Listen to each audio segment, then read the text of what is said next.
Salut à tous, notre ministre Olivier Véran a donc présenté ses 33 mesures pour le système de santé suite au Ségur. Un Ségur de l'hôpital et non pas de la santé, puisque il n'y a quasi rien pour la médecine de ville. Les seuls moments où l'on parle de la médecine de ville, c'est pour la relier à l'hôpital ou aux agences régionales de santé. Ces agences, on nous dit, tenez-vous bien, qu'on va les renforcer, alors que nous avons vu combien elles avaient été, dans la plupart des cas, carentielles pendant toute la période Covid. Elles l'ont été hier, elles l'ont été pendant la crise et elles le seront très probablement demain. Mais ça fait rien, ces gens n'ont rien compris puisqu'ils parlent de les renforcer et de renforcer leur rôle régional. Mais que je sache, ce sont les agences régionales de santé. Donc c'est déjà le cas, sauf que depuis le début, elles ont été dévoyées, elles sont devenues des agences relais de l'État par la loi d'ailleurs. Elles sont faites agences relais de l'État, on devrait les appeler comme ça et pas régionales. On va donc les renforcer, il faut juste retenir le terme renforcement des agences, ils n'ont rien compris. Sur l'hôpital, donc, on nous parle de la création de 4000 lits qui sont des lits en quelque sorte si besoin, qui permettent d'ouvrir ou de réouvrir, nous dit-on, 4000 lits en fonction des besoins et sans doute ensuite de les refermer, ce qui ne veut pas dire grand-chose. On nous parle de bloquer les rémunérations des intérimaires, faisant fi un peu des lois du travail. On nous dit que ceux-ci ne pourront plus prétendre à être payés jusqu'à 3000 € par jour, oubliant que ce sont les directeurs qui se tirent la bourre et qui échelonnent en quelque sorte ces tarifs, et sans se poser la question du pourquoi du comment de la présence des intérimaires. Pourquoi manque-t-il des médecins à l'hôpital? Rien sur la ville en parallèle, évidemment.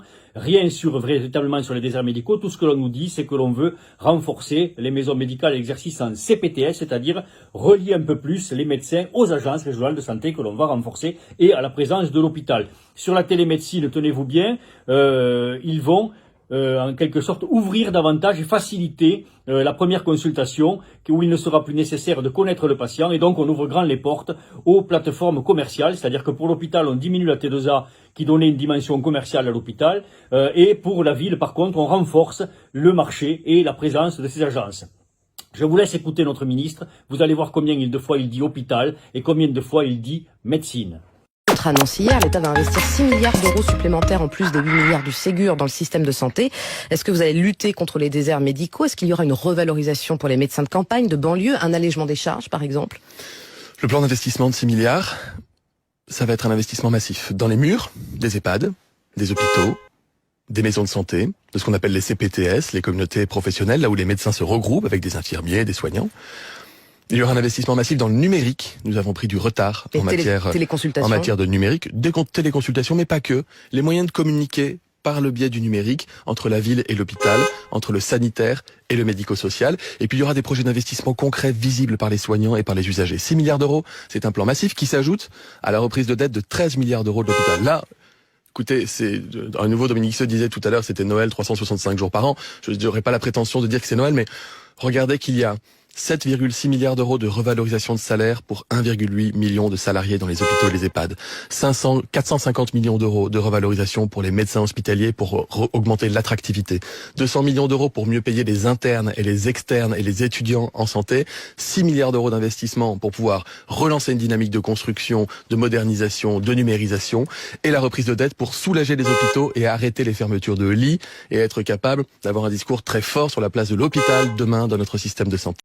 Vous l'avez compris, il n'y a quasi rien sur la médecine de ville.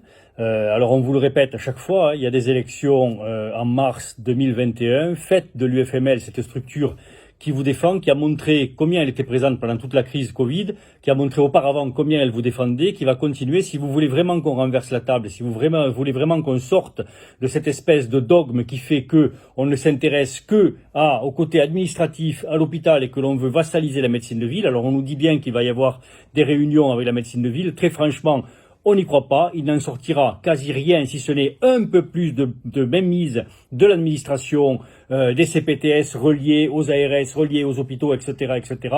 Il va falloir qu'on en sorte. Le système santé français a cette chance d'avoir un système libéral fort et que l'on entend faire rester fort, et un système hospitalier face à lui qui est nécessaire et qui est également fort. Il n'y a que comme ça que l'on peut avancer sur deux jambes. D'aucuns veulent casser ce système-là. Nous ne voulons pas de cela. Donc on attend vos votes pour le mois de mars 2021. Rendez-vous est pris. Salut à tous.